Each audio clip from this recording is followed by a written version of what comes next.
طب الشخص ده يستاهل ياخد منهم ولا اصلا ما يستاهلش؟ بجد يا حبيبتي الحياه مش مستاهله.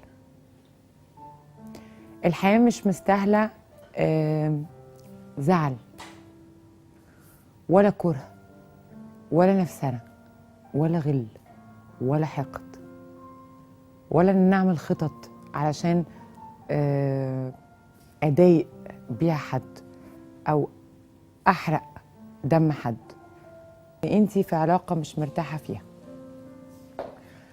انا مش مرتاحه في علاقه، مع السلامه. ايا كانت العلاقه هي ايه، ايا كانت العلاقه هي ايه، يا نعاشر بالمعروف يا نفارق برضو بالمعروف. ان انا احقد على حد او اغل على حد او اشيل من حد او ربنا ينتقم منه الموضوع بسيط قوي. الحياه مش مستاهله خالص يا حبايبي خالص. انت عايشه قد ايه؟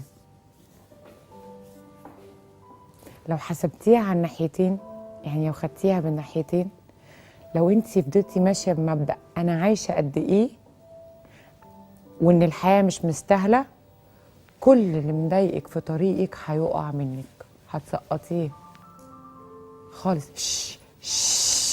امشي وبأدب، لا عايزه منك ولا عايز مني، خلاص خلصنا. خالتي وخالتك وتفرقوا الخالات.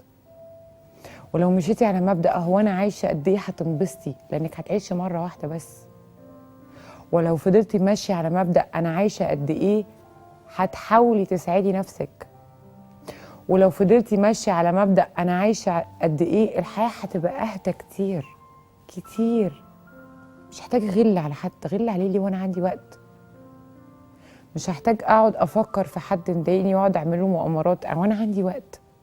انا عايشه قد ايه؟ 20 سنه، 30 سنه، 40 سنه، انا عايشه قد ايه؟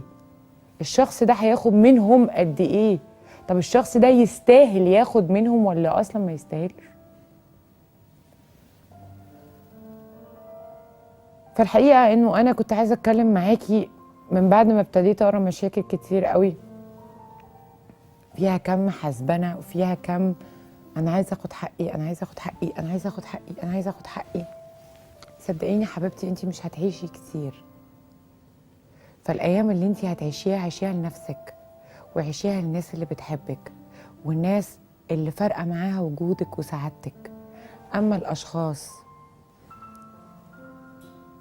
اللي مستقلين بيكي، اللي بيضايقوكي في حياتك، اللي بيخونوكي، اللي بيهينوكي، اللي بيسرقوكي، اللي بيتكلموا عليكي في ورا ظهرك، موضوع بسيط، مع السلامة وخلصت. ليه؟ لأن انتي هتعيشي مرة واحدة بس. لكن أنا بعتبركم أهلي، مش بعتبركم جمهور ولا مشاهدين. بحبكم قد الدنيا وبحبكم قد العالم، وحشتوني جدا جدا جدا.